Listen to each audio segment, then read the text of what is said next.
nga nekkoon ci ñi nga xam ni ay autorité yi nga xam ni feebar bi dalee na daloon te yow sax yow daanaka yaa jël say responsabilité def vidéo pour wane ni feebar bi dal na la pour nit ñi gëm ko te defe naa boobu la fi feebu mel noonu gëj mooy def vidéo assumé mais ñu bëggoon xam ban naka nga contracté virus bi.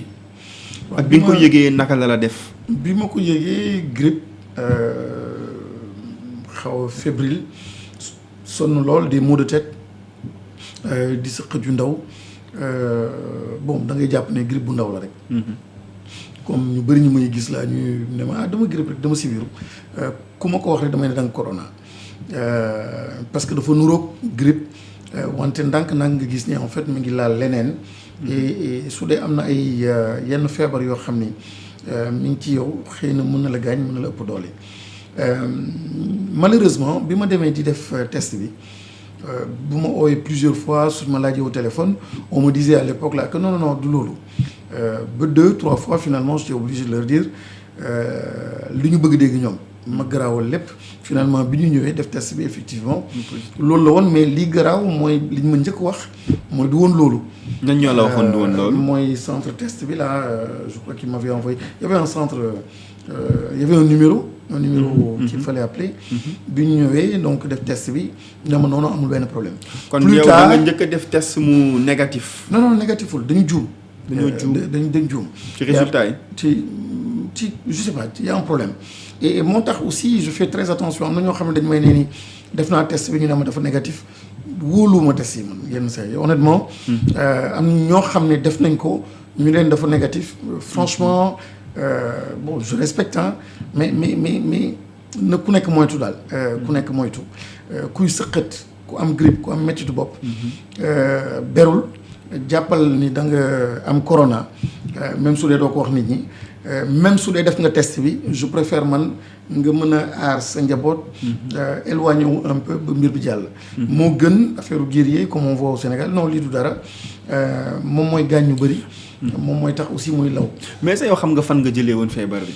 ba léegi problème la ci man maa ngi woon en France mais li ma jaaxal mooy kenn amu ko woon ñi ma bàyyi France bi ma duggee ci avion bi ñëw fa laa soupçonné ni ci biir avion bi wala aéroport laa ko amee en tout cas aéroport France wala aéroport fii wala ci biir avion bi moom laa soupçonné ni foofu laa jàppee feebar bi parce que ñi ma fa bàyyi woon ñëpp. demoon nag ñoom restaurant waxtaan ak ñoom balaa veille tout kenn amu ci corona bi lu dul man mi donc forcément maa ngi jàpp ne en tout cas c'est pas en France maa ngi ko jëlee soit ci avion bi wala aéroport bi foofu wala fii. et kan nga ci contaminé yow kan nga ci wàll. ñaar heureusement suma kër benn cas rek laa fa amoon suma soxna et au niveau de l'école je crois qu'il y avait 2 personnes.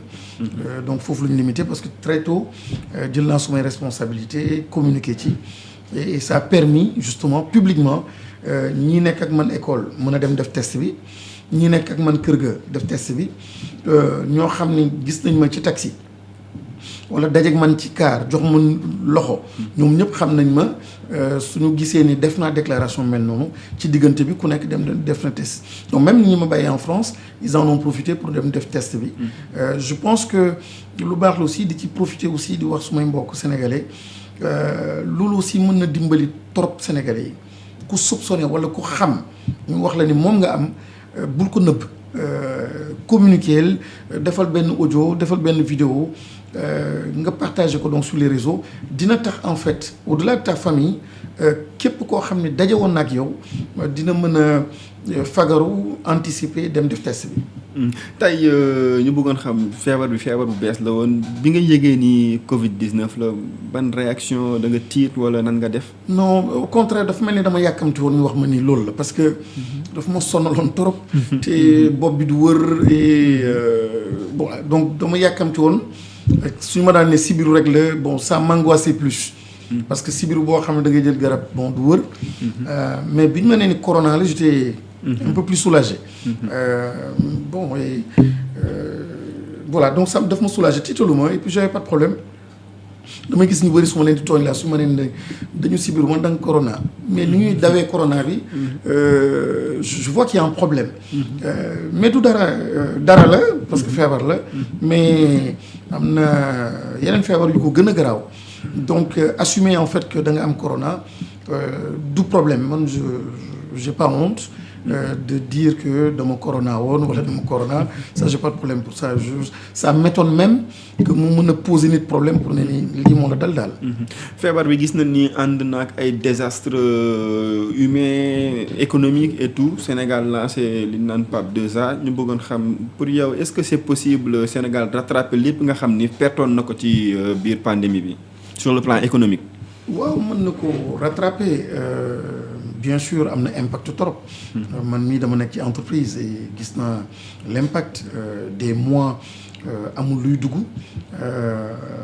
charges yi lu ci bëri ce sont des charges fixes nit ñi da nga leen war a fay seen salaire l'entreprise c'est pas simplement 2-3 mois dafa war a survivre donc c'est pas du tout évident te li ma dal noonu moo war a dal ñu bëri te ñun sax tane na parce que dañu am entreprise boo xam ne qui a presque un quart de siècle 25 ans mais am na ñoo xam ni ay entreprise wu benn at la quelques mois am ñoo xam ni 2 ans 3 ans donc amuñu force boobu amuñu relation yooyu amuñu expérience boobu pour mën ci génn yu bëri donc dee nañu ci diggante bi effectivement impact bi dafa doy waar surtout nag à l'intérieur ñoo xam ne sax amuñu entreprise les ruraux comme on dit ñi nekk à l'intérieur du pays ils ont beaucoup souffert donc de cette pandémie là.